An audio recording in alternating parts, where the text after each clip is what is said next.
नेहरू युवा केंद्र संगठन द्वारा आयोजित 15वां जनजातीय युवा आदान प्रदान कार्यक्रम में इस राजभवन में उपस्थित सभी आदिवासी भाइयों बहनों का मैं हार्दिक स्वागत करता हूं।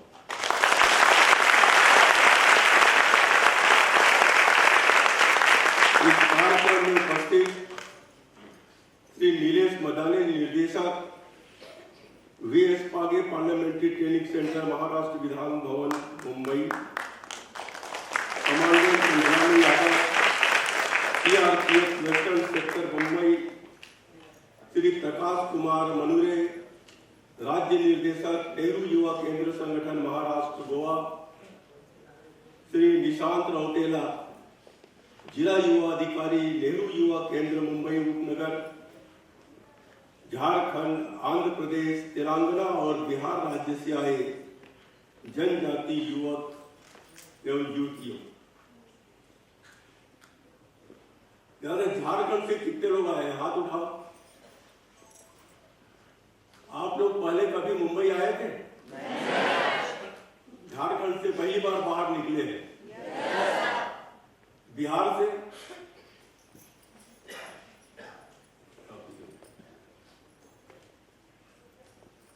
फिर आंध्र से,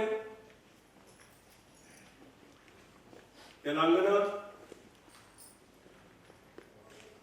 आप सभी लोग पहली बार मुंबई आए हैं? और पहली बार राजभवन देख रहे हैं। कैसा लगा? बहुत अच्छा लगा। ये आप लोग यहाँ आने के लिए किसको धन्यवाद देना चाहेंगे? नेहरू युवा केंद्र को।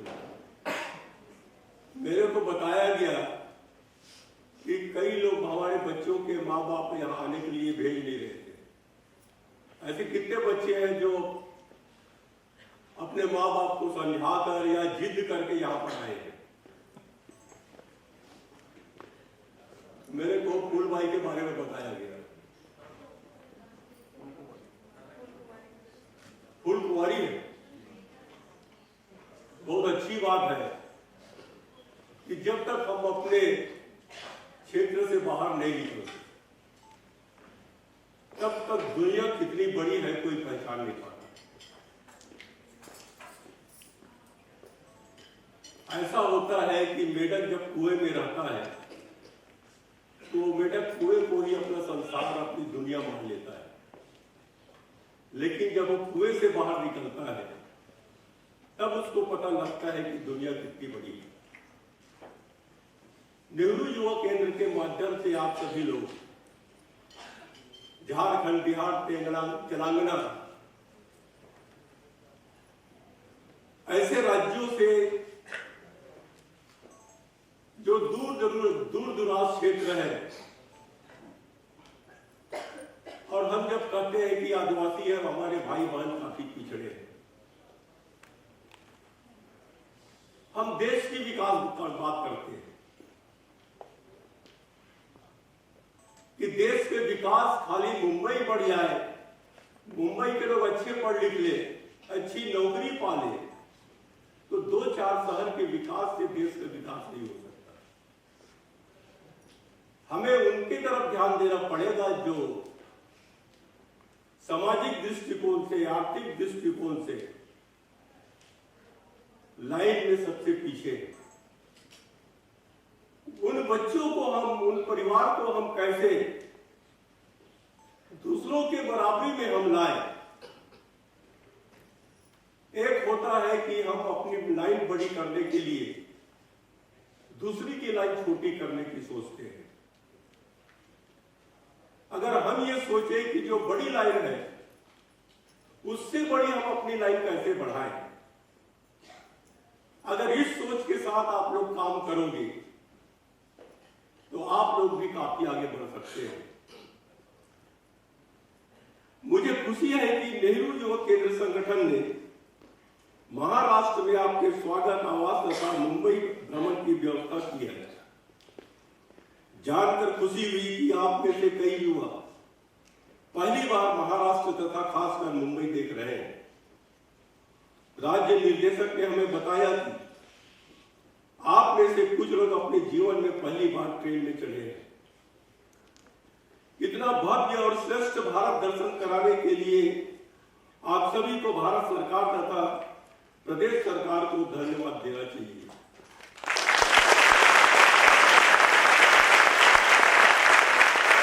मुझे बताया गया है कि नेहरू युवा केंद्र संगठन ने आपको राजभवन, विधान भवन, राष्ट्रीय कौशल केंद्र, भारतीय फिल्म संग्रहालय, फिल्म सिटी दिखाने के साथ साथ रैपिड एक्शन फोर्स आदि संस्थान दिखाने की योजना बनाई है। मेरे मन में कोई संदेह नहीं है कि ये 7 दिन और आपकी मुंबई की यात्रा की यादें जीवन भर आपकी स्मृति में अंकित रहेगी। मुझे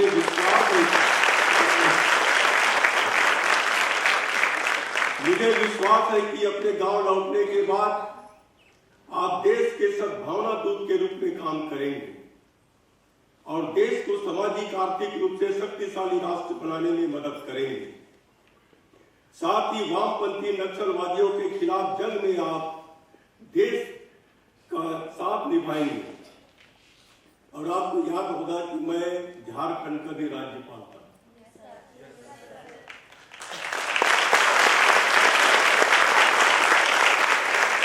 और मुझे बहुत ही खुशी हो रही है कि ऐसी जगह से आप लोग गुमला, लातेहार, ऐसे दूर दराज जहां पर घोर नक्सलाइट है। मैं पूछ रहा था निर्देशक से अभी कि बूढ़ा पहाड़ से कोई बच्चे आए तो नहीं आए। बूढ़ा पहाड़ से कोई नहीं आया। मैं जब वहां पर राज्यपाल था, राज्य पुलिस और सीआरपीएफ के संयुक्त तत्वाधान में बूढ़ा पहाड़ के नक्सलाइट को खाली करवाया। समेत शिखर में नक्सलाइट पहुंच गए थे, जो जैनियों का तीर्थ स्थल है। वहां से भी नक्सलाइट हटाया गया और अच्छा काम हो रहा है सीआरपीएफ के हमारे जवान। जब बूढ़ा पहाड़ को खाली कराया गया तो सीआरपीएफ के जवान हमारे जब गांव के आदिवासी भाई बहनों से मिलने जाते थे तो उनको एक भय रहता था कि साहब आप तो अभी खाली करा चले जाएंगे, आपके जाने के बाद फिर उन लोग आएंगे, हमको मारेंगे, पीटेंगे, लूटेंगे, हम लोग क्या करें। क्योंकि उनके मन से डर को भगाना था, हमने वहां पर सीआरपीएफ का बटालियन वहां पर नियुक्त किया और उन्हें कहा गया कि आप लोग रोज गांव घूमकर उनको विश्वास दिलाएं कि अब कोई नक्सलाइट आपके पास नहीं आएगा, आप मुख्य धारा में जुड़े रहे, डरने की कोई बात नहीं। और आज बूढ़ा पहाड़ स्वतंत्र हो गया है।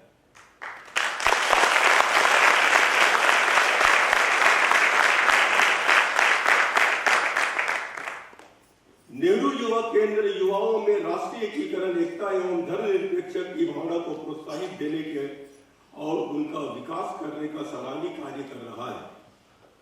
साथ ही युवाओं को नेतृत्व प्रशिक्षण कार्यक्रम, सांस्कृतिक गतिविधियां, कार्य शिविर, खेल की गतिविधियां, स्वयं सहायता कार्यक्रम, शारीरिक शिक्षा एवं प्रौढ़ शिक्षा, चरित्र निर्माण एवं सहकारिता आंदोलन इत्यादि कार्यक्रमों में भी जोड़ रहा है।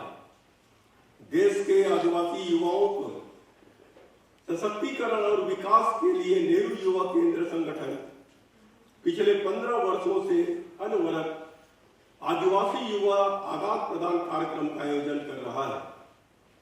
इससे हमारे जनजाति युवा भारत की प्रगति और विकास को देखने में सक्षम हुए हैं। मुझे यकीन है कि यह मिशन उनमें शिक्षा और कौशल हासिल करने की इच्छा पैदा करेगा तथा राष्ट्र की प्रगति और विकास में योगदान करने की महत्वाकांक्षा पैदा करेगा। प्रधानमंत्री नरेंद्र मोदी जनजाति विकास के प्रबल पक्षधर हैं। उनके नेतृत्व में पहली बार देश में भगवान बिरसा मुंडा की जयंती के दिन जनजाति गौरव दिवस मनाने का निर्णय किया गया है।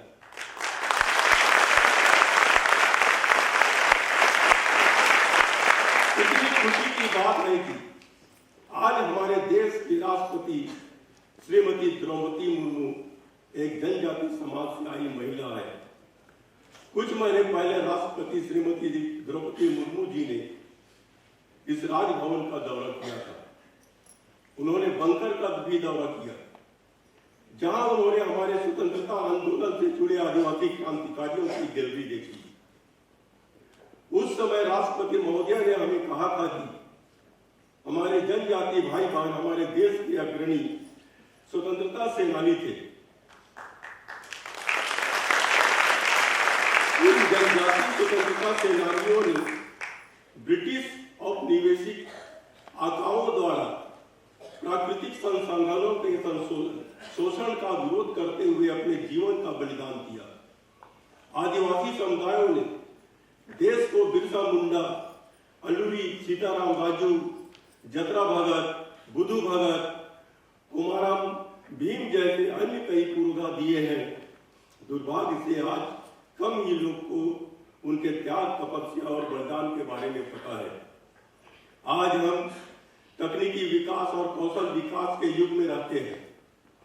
हमारे प्रधानमंत्री ने स्किलिंग, रीस्किलिंग और अपस्किलिंग का मंत्र दिया है। इसलिए आपको स्वयं को कौशल्यों से लैस होना पड़ेगा।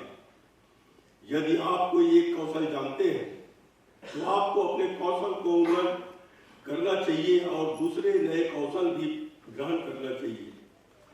आप खेती करते हैं तो कृषि में हो रहे नए आविष्कार जानने की कोशिश करनी चाहिए। नई किसी यांत्रिकी का प्रयोग करना सीखना चाहिए और प्रगतिशील किसान बनना चाहिए। आज आप जहां भी हो, आपको स्वरोजगार व्यक्ति, उद्यमी बनने का लक्ष्य रखना चाहिए। उद्योग करने के लिए आपको मुंबई, पटना, विजयवाड़ा या रांची जाने की जरूरत नहीं। आप अपने स्थान पर ही उद्यमी बन सकते हैं, लेकिन आपको कौशल सीखने चाहिए। आपको इंटरनेट का उपयोग करना चाहिए और आपको भारत सरकार और प्रदेश सरकार की विभिन्न योजनाओं के बारे में जानकारी प्राप्त करनी चाहिए। हमारे जमाने में लोन लेना एक बड़ी समस्या था। आज बैंकों और वित्तीय संस्थानों से कर्ज लेना कोई बड़ी समस्या नहीं है। उल्टा बैंक आपके पीछे लगे हैं लोन देने के लिए। आपको बस जानकारी, साहस, दूरदर्शिता और स्पष्ट लक्ष्य की आवश्यकता है। अंत में मैं आपसे अपनी विशिष्ट भाषा, नृत्य, संगीत, संस्कृति और खाद्य व्यंजन को बनाए रखने के लिए आग्रह करूंगा। दुनिया आपकी संस्कृति, आपके भोजन, आपके नृत्य और आपके संगीत के बारे में जानने को उत्सुक है। अपनी संस्कृति को संरक्षित करने से आपको आय प्राप्त करने में भी मदद मिल सकती है। मैं कामना और आशा करता हूं कि आप इस देश भ्रमण में अपना अनुभव विश्व समृद्ध करेंगे। मैं आपके महाराष्ट्र और देश के अन्य हिस्सों में सुखद प्रवास की कामना करता हूं। मैं जनजाति युवा आदान प्रदान कार्यक्रम आयोजन करने के लिए नेहरू युवा केंद्र संगठन को भी बधाई देता हूं और उनके भविष्य के प्रयासों में सफलता की कामना करता हूं। अभी आप लोग आए हैं, जैसा कि मैंने पहले कहा, जहां पर बंकर है, जहां पर स्वतंत्रता सेनानियों का यहाँ पर म्यूजियम है।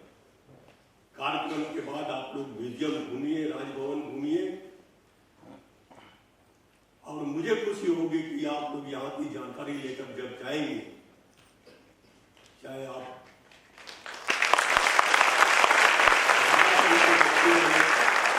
बिहार के हो, तेलंगाना के हो, आंध्र के हो, यहाँ के बारे में जब आप उनको बताएंगे तो उनको भी यहाँ आने की इच्छा जागृत होगी। और मैं कहता हूं कि हमेशा आप लोग नई चीजें सीखने का प्रयास करिए।